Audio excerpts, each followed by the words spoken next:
TellyCast, the TV industry news review. Hi, I'm Justin Crosby, and welcome to this week's TellyCast.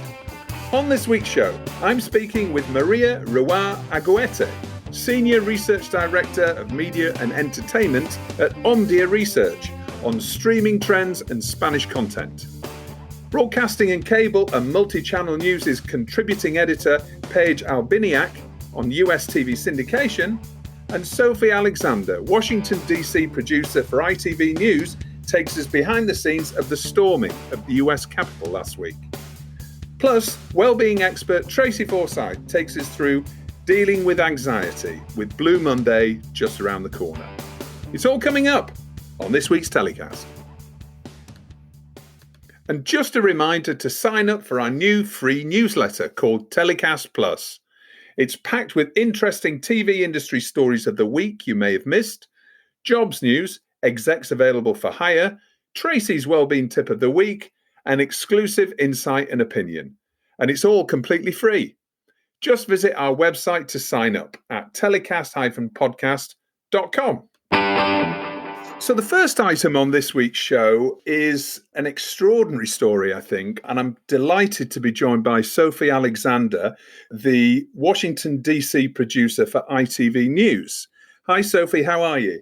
Hi, I'm very well, very tired, but very well. Thanks for having me on, Justin. Well, thank you for joining us. I realise you're incredibly busy in this the most extraordinary of times, but what I'd love to be able to talk to you about is your experience last week at the Capitol building as the only TV crew which was inside the Senate, inside the Capitol building, which is amazing. And if anybody hasn't seen the footage, then we'll include a link in the description and share it on social media as well. Can you talk us through the day? Give us an idea of how the day progressed and how you as a crew went through the day reporting on these demonstrations. We'd obviously had a bureau chat the day before because we knew that the president was going to be speaking at a large rally. We thought it was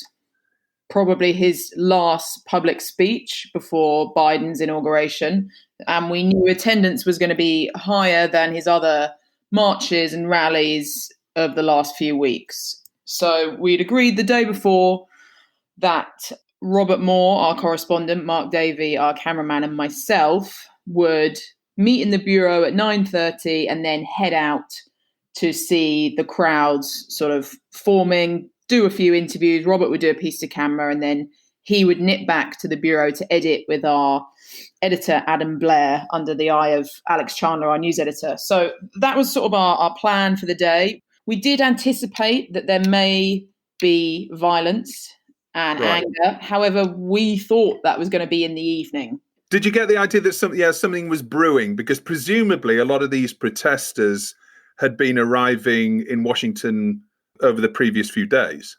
Exactly that. We knew it was going to be bigger than the previous two marches, but it was still fairly difficult to get a sense of quite how big it was going to be. And in the end, it didn't prove to be the numbers that were quite the issue. It was just the violence, the anger, the frustration, and the fury of which the protesters arrived in DC, armed with, not to mention their weapons, they were armed with their anger as well.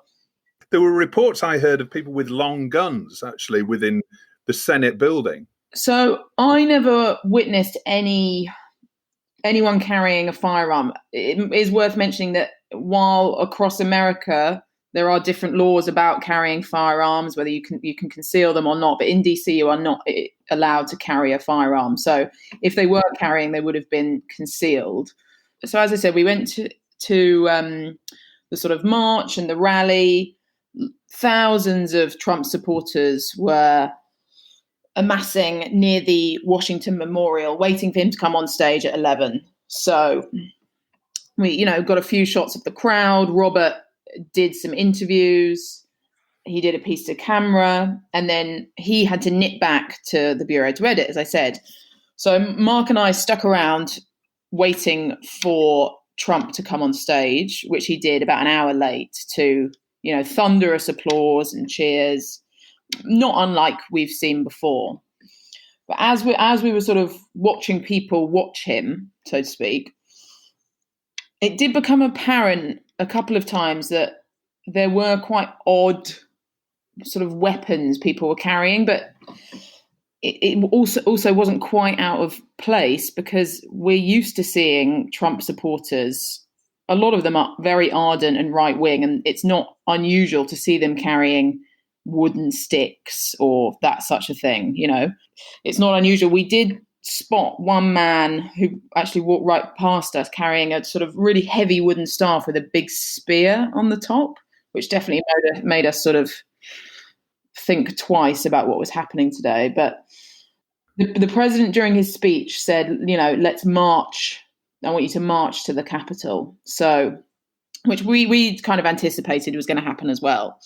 So as soon as he finished, we started walking with the protesters towards the Capitol. But there were thousands of people there. It takes a while for a crowd to get going.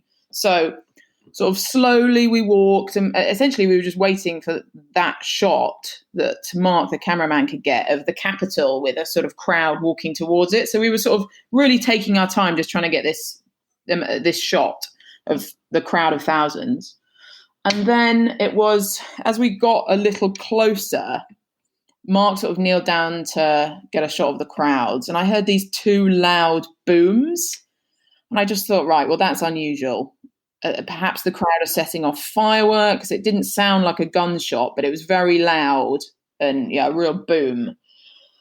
So, I flagged this to Mark after he'd got his shot, and he said, no, it's not fireworks. I then looked at my phone and I had a text saying there's a fight has broken out on the steps of the Capitol. So Mark and I just sort of looked at each other and started, not necessarily running, but walking very quickly towards the steps of the Capitol. The closer we got, it just became apparent that this was total chaos, unlike anything I've ever seen before at the Capitol, and certainly not like anything anyone had ever seen at the Capitol before. The last time the Capitol was overrun, I think it was 1816. The closer we get, it's clear that the parameters that the police have put out to surround the Senate, the fencing, have just been pushed to one side and trampled on. So we're getting closer and closer. We walk over fences, we climb up a couple of walls as the crowd was doing, to just follow this mob as close to the front as we can get. The closer we get, we see that protesters, rioters are actually on the inauguration stage that Joe Biden will be inaugurated on in less than 2 weeks' time. That was absolutely unheard of. That has been protected since it was erected a couple of weeks ago. The closer we got, we can hear more booms, and it becomes apparent that these are tear gas canisters. And the air just changed, not with the tear gas, but the atmosphere. There was a frenzied sort of fury among the people we were surrounding. They just wanted to get as close to the front as they could get. And it was then that I sort of started to think, as a producer, okay, we need to really be careful here. I knew that Robert was on his way because he'd heard the fight had broken out. But I also knew that Mark and I needed to get these shots and get as close to the front as possible. So we just pushed our way through. Mark, both eyes on the camera. So I effectively, as a producer, am his eyes. So my main priority was making sure, one, he didn't fall over, two, didn't get hit by anyone or anyone throwing anything, and three, that we got the shots. But really it was his safety and my safety first. You're on the steps up to the Capitol. Yes, that's correct. It became apparent that the police were just woefully outnumbered and underprepared. They really stood no chance whatsoever. So this was while we were sort of in the middle of both inauguration stages, sort of head dead on with the Capitol right in front of us. Then we looked to our left, and there appeared to be a fresh swarm of people pushing left and actually pushing into the inauguration stage and under the scaffolding. We just followed them. There was no conversation between Mark and I. It just became apparent that there was some sort of entry here, and we followed them. And Mark has a shoulder-held camera at this point? No, thankfully not. Mark shoots on a DLSR type camera. So he was holding it with both hands. I think had he had one of the large, more typical TV cameras on his shoulder, it would have been, one, a lot more difficult, and two, I think it would have made us a lot more of a target. At this point, did you feel threatened? I mean, were any of the crowd aggressive towards you? Or at that point, do you think that it wasn't clear that you were a news crew? I think it's exactly that. At this stage, with no correspondent yet with us, we were ignored. The fury and the anger and the motive was to get inside the Capitol. We were just part of it and we were ignored, thankfully. So then we proceeded to actually get under the scaffolding with the mob. At this stage, police are firing tear gas in very close proximity to us, which I've never experienced before and I never want to experience again. It's pretty nasty stuff. We stay under the scaffolding. I'm not entirely sure of the timeline, but I don't think it was quite as long as it felt, to be honest with you.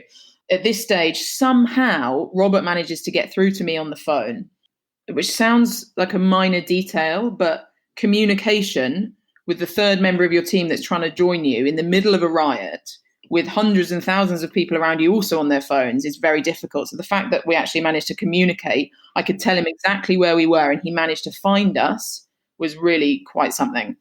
Mark is still just shooting, getting picture at this time, just trying to gather as much. I'm trying to make sure, one, we're not, as I said before, in the direct line of fire, in anyone's path. And also, a worry of mine was that we were going to get crushed because there was a stampede towards the scaffolding. And the next thing I knew, we were just penned in and my chest was pushed up against Mark. There were people on the left of me, the right of me, behind me, and we were just stuck. So I managed to just grab Mark's backpack and sort of forced us and yanked us to the side just so we had a little breathing space.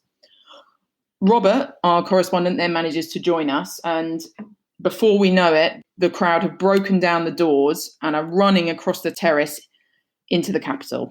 That's the sort of story of how we got inside anyway. And at that point, there was presumably, you saw people going in and you wouldn't hesitate to go in. It was just follow the crowd, right? This is an incredible moment.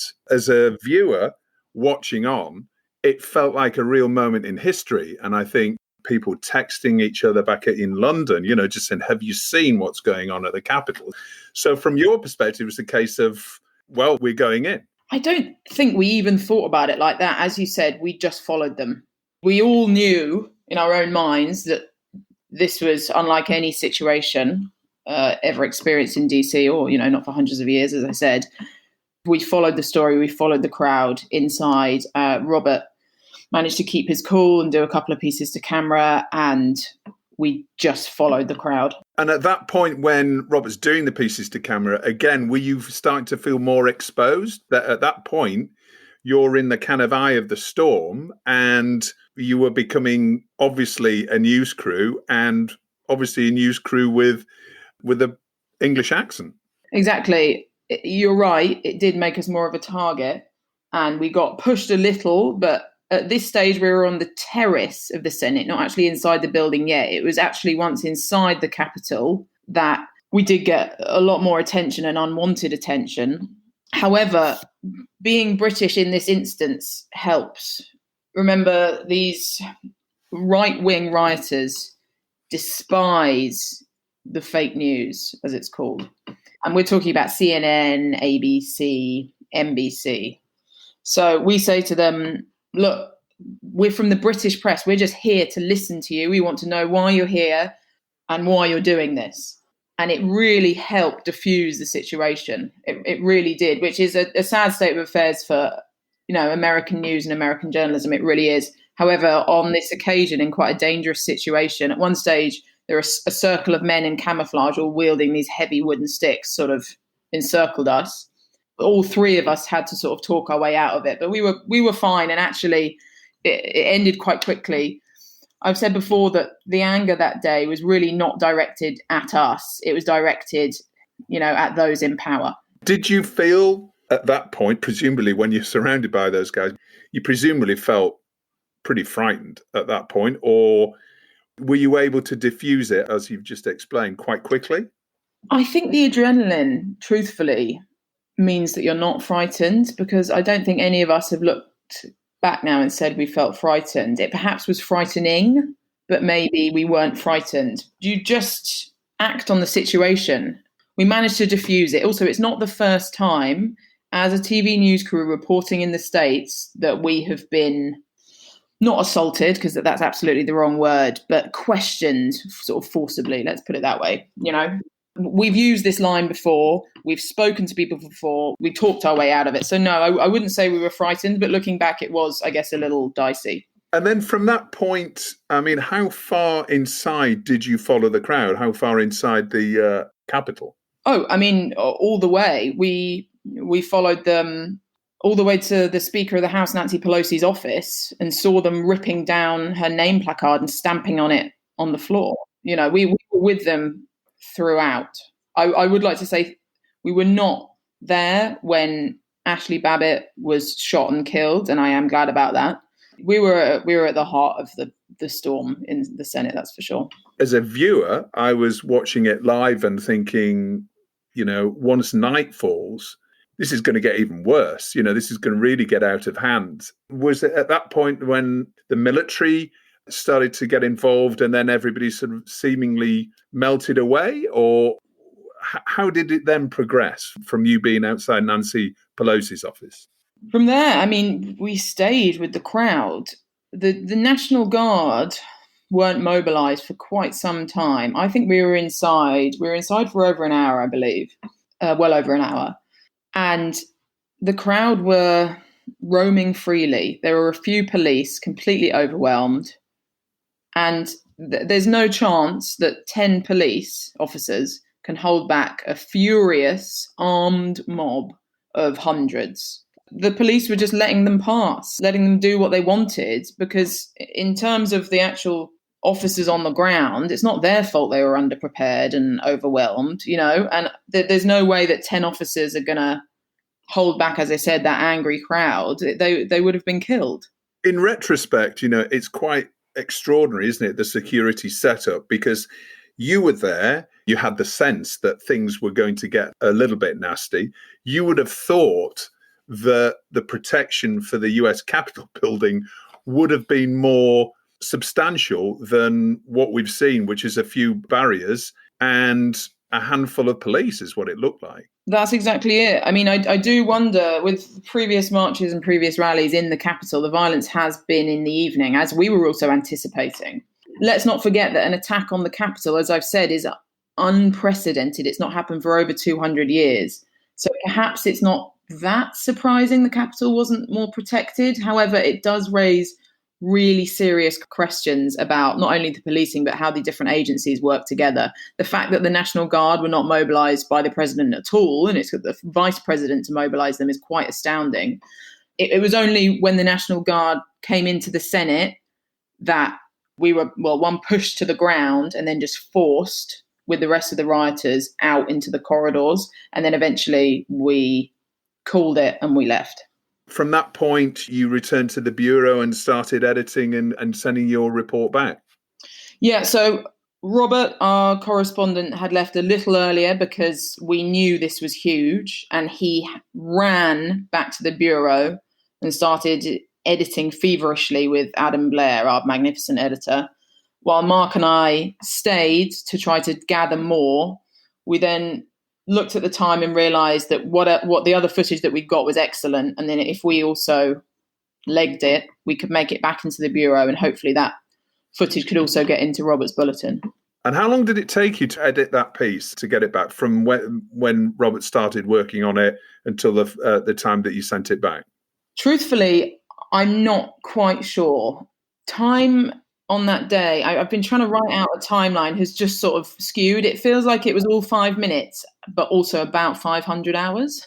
It wasn't very long. I know that it was a really, really quick turnaround, and Adam did a fantastic job. As I say, so it's a remarkable report, and we'll feature it on TellyCast on the description.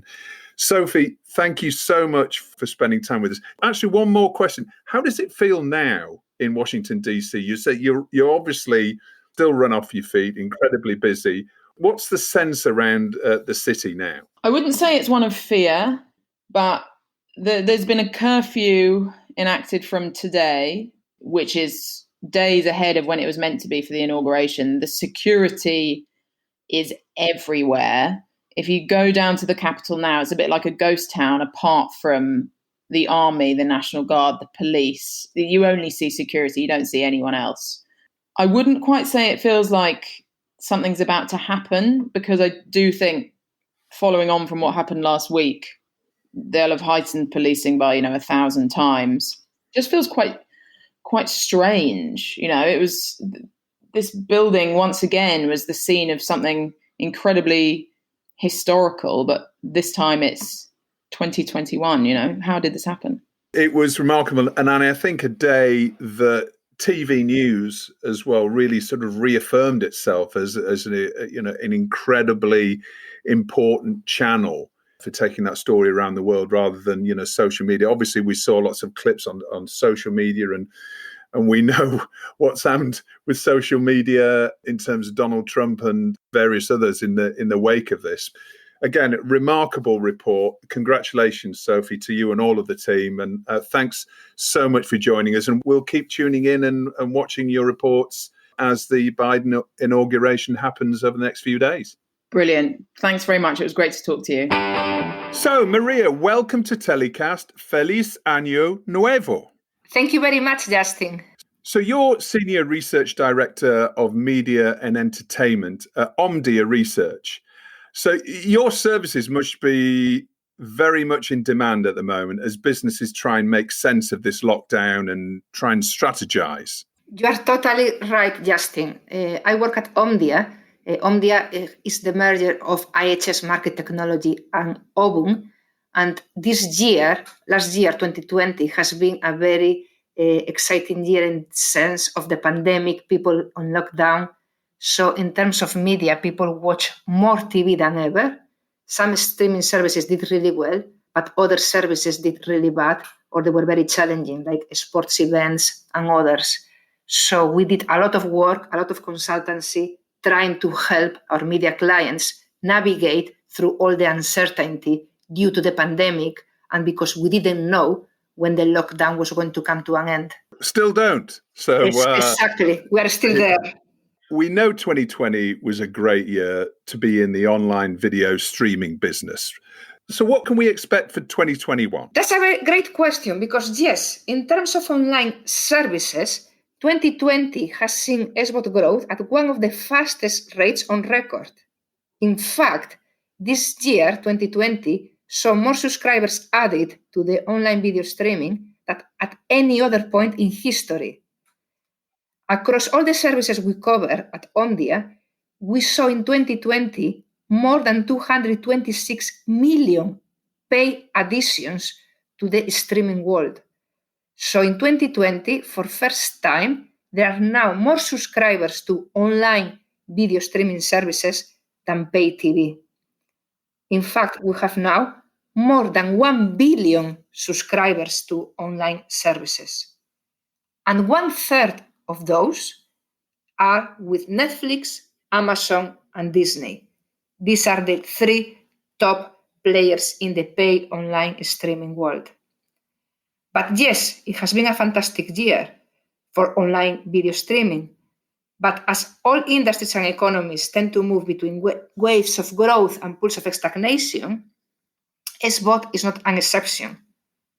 2020 was a year for the records, great growth, but we think 2021 will be a year of industry-wide cooling. Especially once everyone has been vaccinated, everyone can go out. So the first half of the year will still see many people in lockdown in many countries. But in the second half of the year, when people are out, when people can spend money in other activities, we think there will be a slowdown in growth in online streaming. So just to give you some numbers, in 2020, Netflix, Apple TV, they got more than 30 million additions. Disney Plus, Amazon Prime, another top 2 winners. But in 2021, all these services, all of them, Netflix, Apple, Disney, Amazon, are expected to see significant declines in net additions. So the growth in 2021 will be one of the smallest in the last 10 years. I want to mention in particular Apple. Apple TV Plus had a great year, but it was due a lot to the free trials. Everyone who bought a new device got a 1-year trial to the service. What will happen now in 2021 when those trials will come to an end? We are expecting big churn. We're expecting a decline in the number of subscribers to Apple TV Plus. Not only because the free trials will come to an end, but also due to the small library of content available in Apple TV. Also, as of the pandemic, many shows were put on hold. There is another thing, what happened with SVOD. In order to grow, they are always using a healthy pipeline of potential new subscribers. But during 2020, we saw that pipeline exhausted. New subscribers have been converted at astonishing rates, and the pool of subscribers in potential have been vastly reduced. Not only does this impact growth, but also strategy. So what can these companies do to grow in 2021? In order to grow, especially when we face so much competition, services such as Amazon and Netflix must refill the pot and gain access to new sources of subscriptions. This being more open to integrated deals with consumer gatekeepers, such as pay TV providers, telcos. These deals will include further integrated libraries and even the bundling of SVOD services. So for us at OMDIA, we strongly believe 2021 will be the year of partnerships. 2020 was the booming from the SVOD industry, but 2021 will be a year of humility. For the first time, big SVOD players must rely on former rivals for their own success. So 2021, partnerships is my key word. Partnerships, okay. Talking about Apple TV, I'm absolutely one of those consumers. I had a new iPhone a few months ago, and actually they extended the trial. I remember, I think it was initially 3 or 6 months, and they extended it to a year. Correct. Everybody that's bought those iPhones or iPads, they're going to have their free trials expiring. And I mean, I can't see the value on subscribing to that. You know, I'm going to be one of the consumers that they're going to lose. It's certainly going to be an interesting time, particularly with all these new players. I gather you've got some exclusive OMDIA research data that you can share with our listeners. Yes, Justin, because at the end of last year, we did a consumer survey and we asked customers around the world what were the most popular services, what do they watch during 2020. The numbers were released a couple of weeks ago. We haven't published the report yet, but I will be happy to share with you and with your audience these figures. So in the UK, when we ask people, what have you been watching on a monthly basis, the number one service has been YouTube. And they have been watching it on the big screen. So YouTube has been the most popular service in the UK. Also, I would say across the whole Western Europe, in France and Germany as well, people have put YouTube as the service they most watch on the big screen in their living room. That's interesting, right? Because you don't really think about YouTube, but more and more connected TVs, you're able to access the app at the bottom of your screen. And correct. In fact, free services were on the rise as well in 2020. So going back to the UK, I will tell you what are the top 4 services. Number 1, YouTube. Number 2, BBC iPlayer. Number 3, Netflix. Number 4, Prime Video.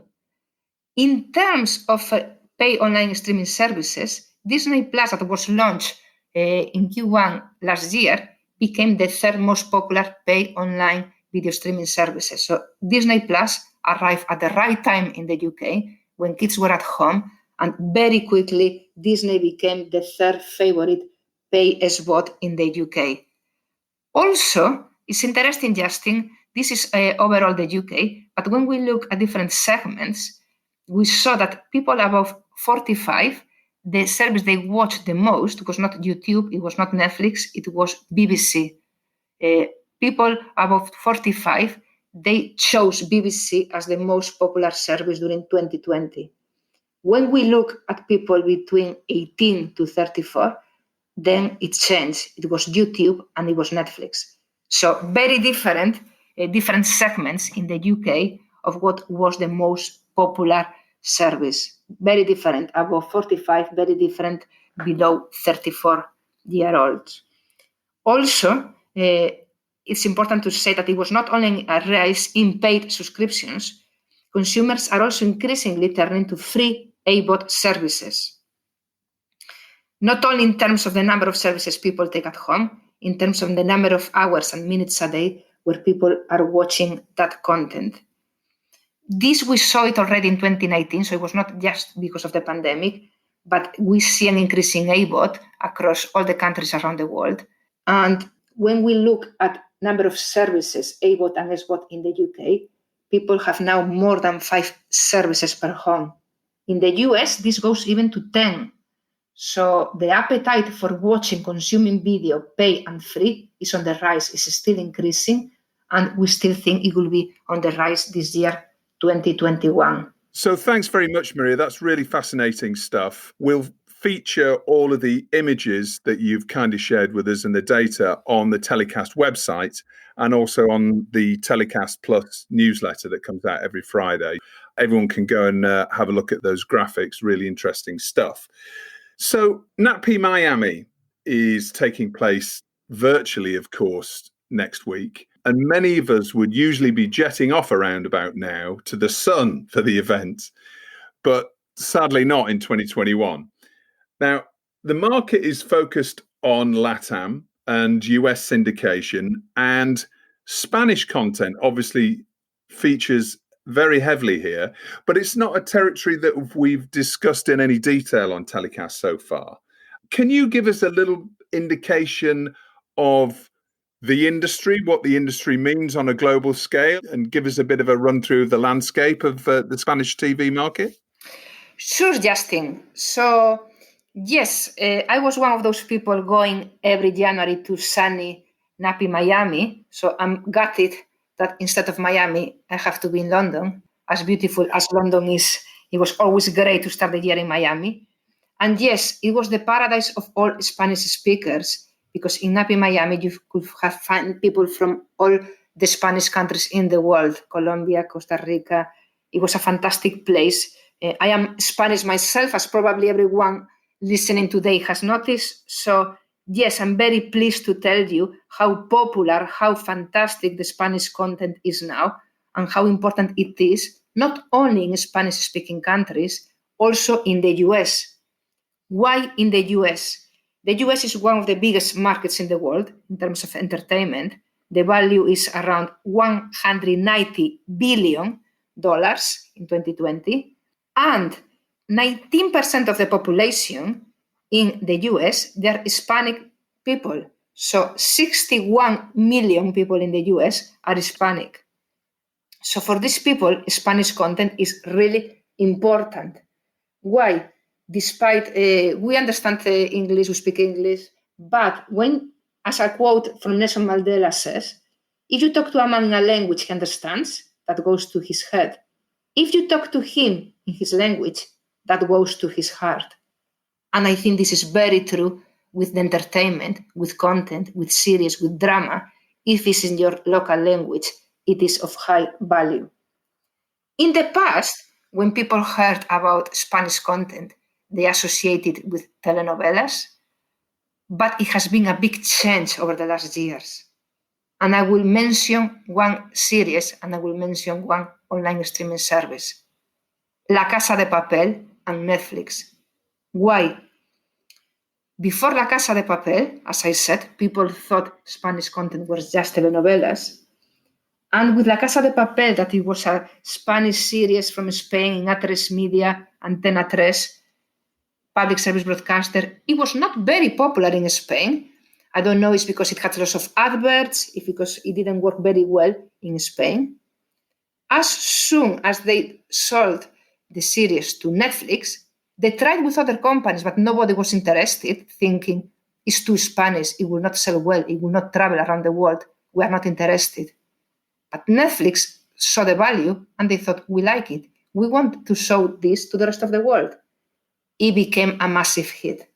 It became a massive hit, and it was the beginning of a new era for Spanish content.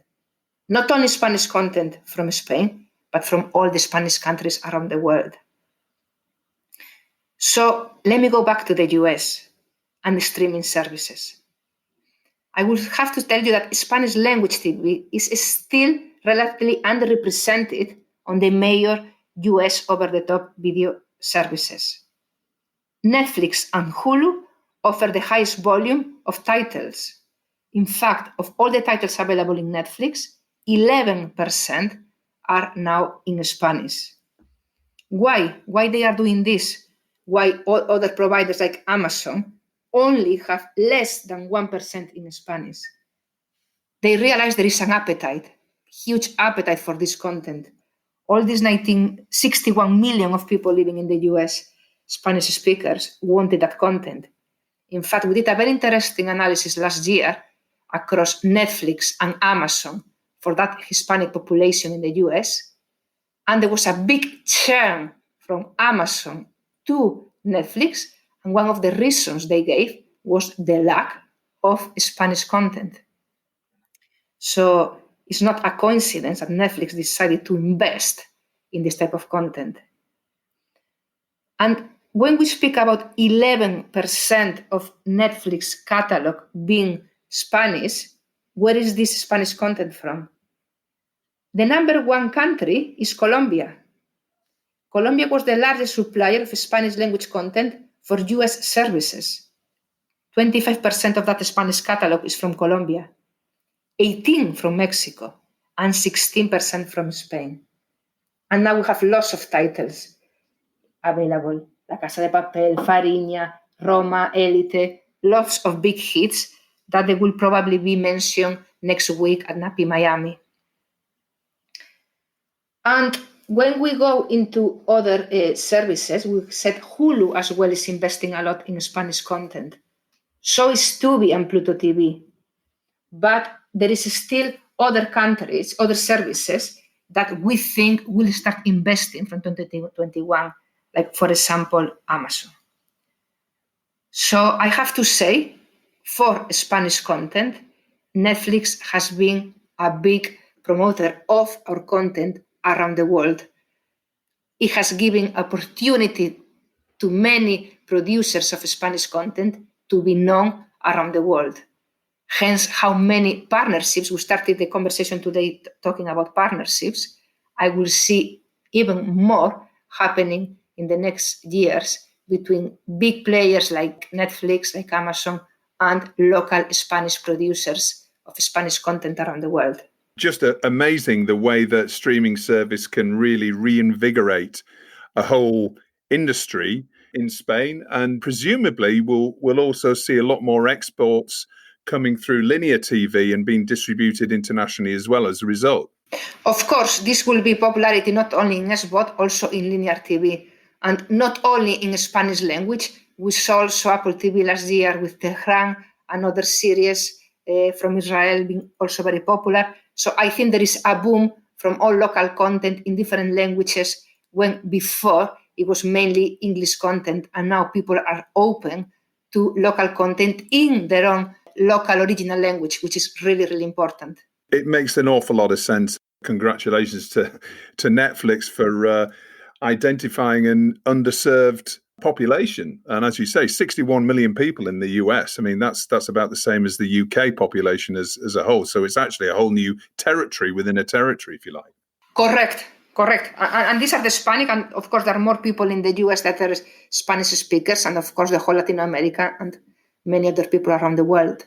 Maria, thank you so much for coming on the show. Really enjoyed chatting to you, and enjoy NAPI Miami virtually. We'll hopefully see you in person in Miami in 2022. I'm getting ready to go there already. I hope so, Justin. So thank you very much. And if you need me, if anyone in the audience has questions, I will be happy to answer them. So thank you very much for inviting me today. Paige, welcome to TellyCast. As contributing editor to Broadcasting Cable and Multichannel News, you've been covering the US TV market closely for a number of years. And we've been talking about NAPI Miami, which, as well as being a LATAM content market, is also known as a syndication market. Now, to be honest, I've never really fully understood the US TV syndication business model.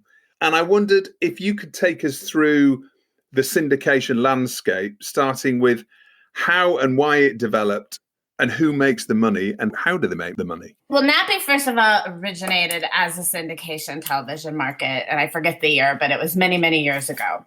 So the way that television works in the US, this will be hard to explain concisely, but there are some 211 television markets across the country. Each of those markets has multiple television stations, depending on how much population there is to serve.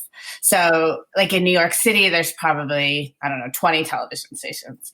Then those television stations operated over the public airwaves. And so that's why you have free over-the-air television in the US.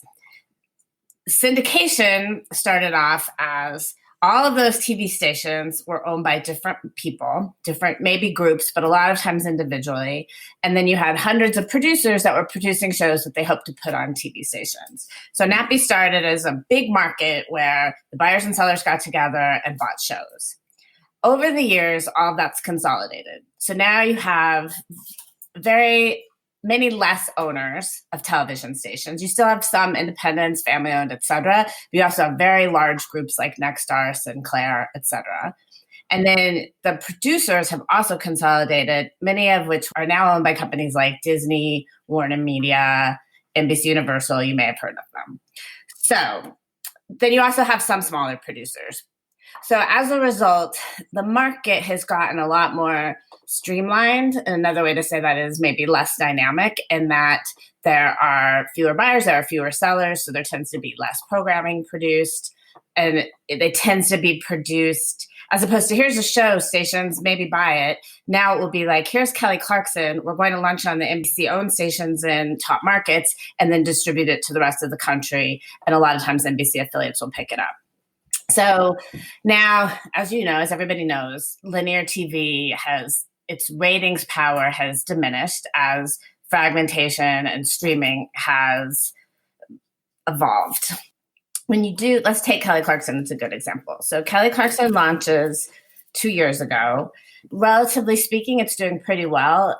If you put it in context of past television shows, its rating is a 1.0 in household, which essentially is 1% of the viewing audience at that time, which isn't very much, but compared to everything else, it's fine.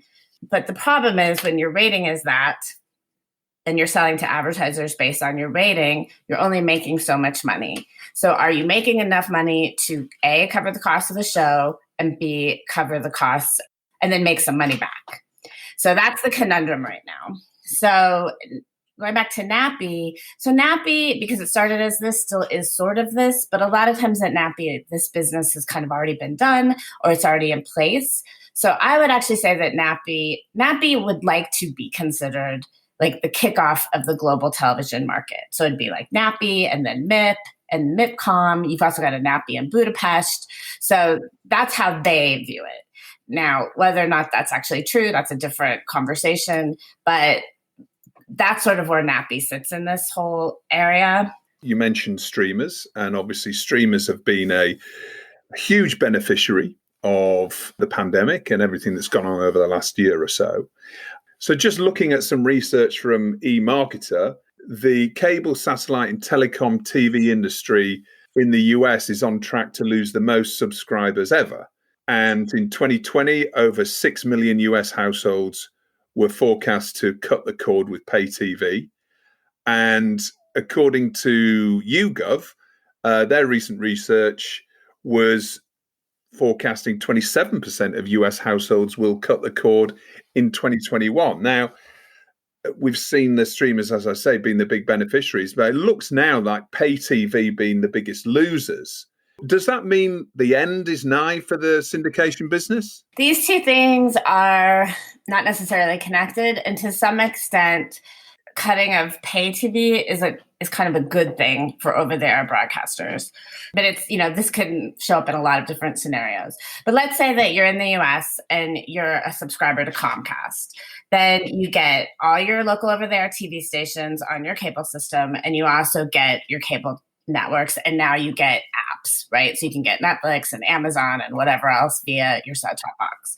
Okay, so if you cut the cord and you don't have Comcast anymore, or DirecTV, or whatever it is your pay service provider, you perhaps put up an antenna on your roof. You get your local over-the-air providers, plus they now have these additional services called diginets that run on different parts of the frequency. And you then might get a streamer. You might also get Netflix, and that would be your television. If that's the case, you have a greater tendency to probably watch over-the-air television than you would if you had cable, because you just have less options. So to some extent, so that stat could potentially work in the over-the-air broadcaster's favor, because it means people are less reliant on pay television. And the apps, or Netflix, all of that, that's a different thing, but that contributes to just overall fragmentation of the marketplace. I'm going to throw in one other thing here, which is a little bit off what you asked, but I'm just finishing up a story on this.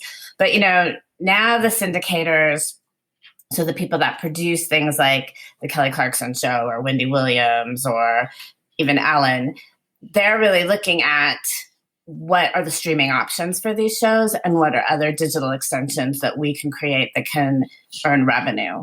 Even though syndication was initially created for producers to serve broadcast stations, syndication in the broader definition just means taking a piece of something and selling it on to lots of distribution channels. So that's what syndicators are looking at doing now. How can we take one piece of content and sell it across as many platforms as possible to accrue as many revenue streams as possible? Oh, well, that's interesting. It's almost like the way that digital producers are looking to monetize content as well. It's 100% the same thing. So it's really just a question of platform. At this point, Ellen is another good example. You probably heard there's been some behind the scenes drama at that show, but as a brand, if you separate it from that, as a brand, Ellen has a show. She has Ellen Tube. She has a huge YouTube presence. She has primetime presence with her shows like Game of Games, and she has all these digital games and stuff she does. So all of that together is very lucrative. And so Ellen as a brand distributed across all those platforms is actually an incredible revenue driver. Those local diginets, are those local? Is that just local free to air? They're not local. No. So again, this is a little complicated, but with the broadcast spectrum has 6 megahertz. Back in the day when the FCC said, we're going to take your spectrum and take it from analog to digital, the broadcaster said, okay, 6 megahertz. I need 1 megahertz to do high definition television. Now I've still got 5 megahertz. So instead of taking all of that spectrum and just giving it over to high definition, they've divided it into different channels. Not in all cases, but in a lot. So what happened then is companies created these little networks called diginets, and they mostly run library content, like old Westerns or Little House on the Prairie, or just stuff like that that's not very expensive. And they populate these little networks with it. And then the stations run them. It's kind of no cost to anybody. And they sell a little advertising and they make a little money. But those are sort of evolving into more. So you're seeing more, for example, there's one in the US called Bounce, which is targeted at African Americans. But people are putting, Wendy Williams runs on Bounce, for example. So they don't have a local, there's not really local news on them. I think maybe on a couple of them there are, but they're not really locally focused. But they do run on the spectrum of local broadcast stations. Looking at advertising, obviously advertising is key to this business model as well. And we've seen right around the world advertising falling off a cliff, really, in the first 6 months of the pandemic. Maybe it's coming back in certain territories as well. Is that going to have a lasting effect on the syndication market? Well, you may have heard in the US, we just had an election. And in the US, political advertising is enormous. So, even though, yes, the first, I think, few months of the pandemic were rough on stations, especially for things like your local advertisers. Like, let's say your local hardware store was advertising. Well, nobody was going to the local hardware store, so they didn't want to advertise. So that part was difficult. But then political started coming into play. And I mean, it was billions of dollars. So and the way it works is, let's just say you're Biden and you're trying to swing Georgia, you're going to really pump a lot of money into Georgia. So the stations in those markets did really well. Now the question is for 2021, because you don't have political, what's that going to look like? Although I would also say in the US, as you see, we're not doing a very good job of managing the pandemic, and that's partly because they don't want to shut down the economy. So I think advertising is stabilizing. But you said that the political advertising of the US election, now that's over and done with, we hope. But presumably without that political advertising revenue, then, you know, things are going to be quite laid bare, aren't they? Maybe in sort of come March, April time, you're really going to see the impact of you know, how many advertising dollars there are in the marketplace. There's 2 points I would make here. Point one is in May, we typically have what's called the upfronts, which is when networks show their wares to advertisers, and advertisers basically buy their advertising ahead of time. They secure their advertising inventory ahead of time, and that allows them to get a discount on it, essentially. Now, last year, that didn't really happen. They did it virtually, but normally everybody gathers in New York and sees everything. So that certainly affects the advertising market. So what happens this year is unclear. The other part of it is with syndication, because it's largely what you call day and date. So it happens every day. So like, let's take like Live with Kelly and Ryan. So you know that show is going to air Monday through Friday. It's going to be in originals, let's say 48 weeks a year.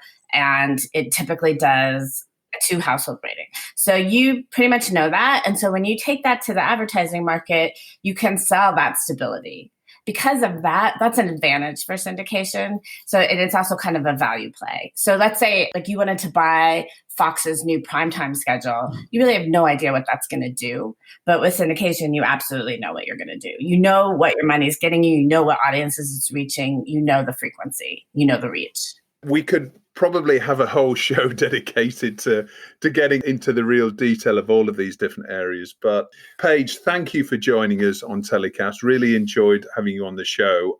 What's your predictions for US TV in 2021? What do you think are going to be the main developments to watch?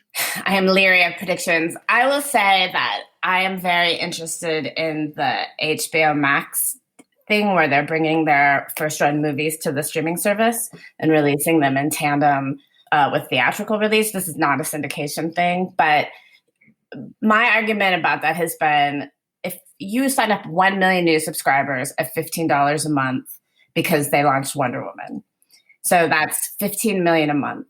And then let's say that you keep 30% of them for 5 years at 15 million a month. I think if you add it up, and I can't do it on the fly, but it's something like $300 million. So you've certainly made back the money for that movie. Now they're dropping 17 movies this year, something like that, to consider what kind of subscribers they might attract because they can't go to the movies. So in my mind, even though that was a big kerfuffle here, you know, like what will happen to the theaters, I actually think it makes all the sense in the world. And the other thing someone had said to me is because you'll have that kind of money in the mix and it's direct to consumer and you're sort of skipping the theater middleman, this creators and the talent potentially can make a lot more money. So I think that whole situation is very interesting. Yeah, well, it's really changing the whole model, isn't it?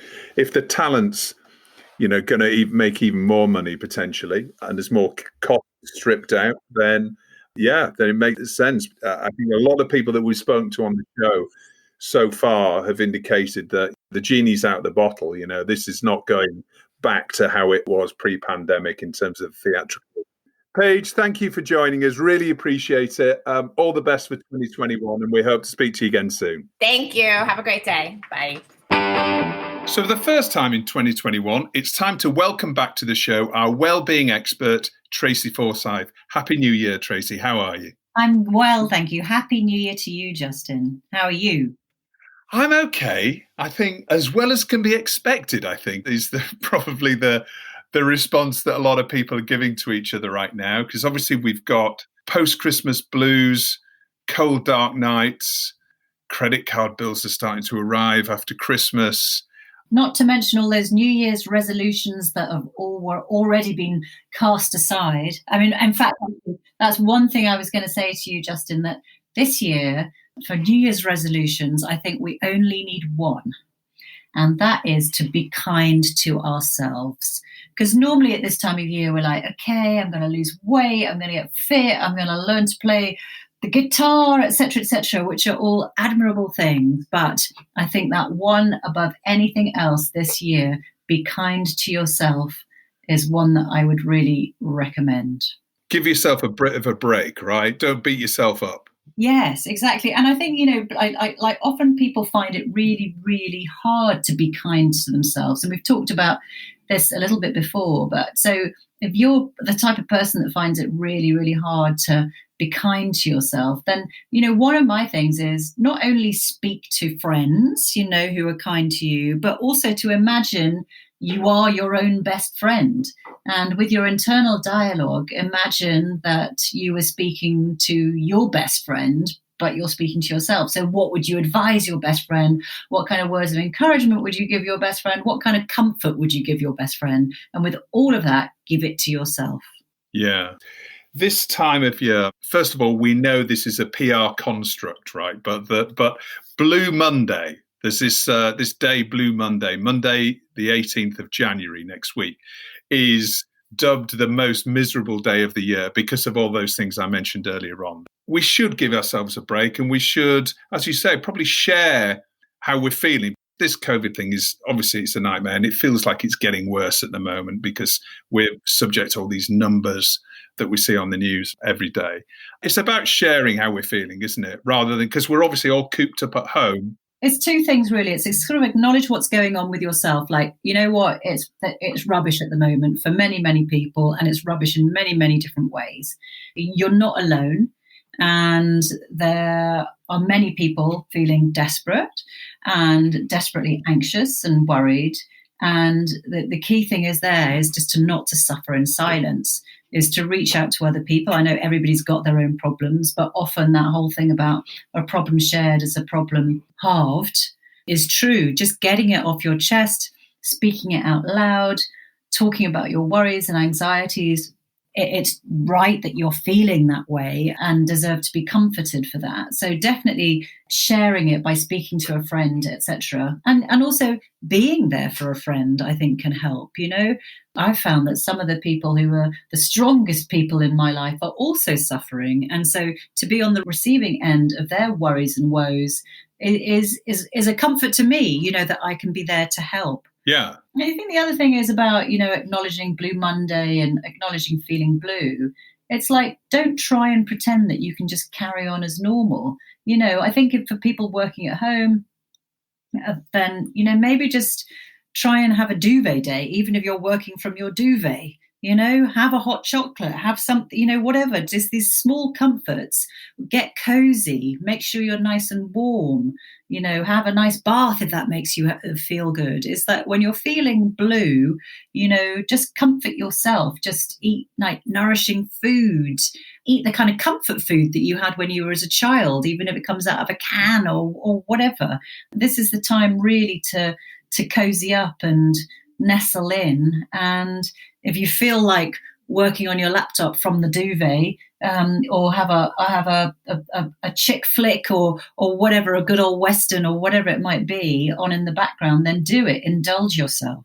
That just reminds me that Sex and the City has been rebooted. Maybe people should go back and rewatch the whole series of number of seasons that were produced of that. But I think one thing that's helped me actually is being able to reconnect with a lot of old friends via Zoom on a weekend. And we tend to do that on a weekly basis now. So a lot of old friends, like from school and from the city they used to live in, that I hadn't actually, I speak to them now more than I ever did before COVID, because everybody's checking on each other and just having a chat, really, and with a bottle of wine on the Zoom. And I find that's really a really positive thing.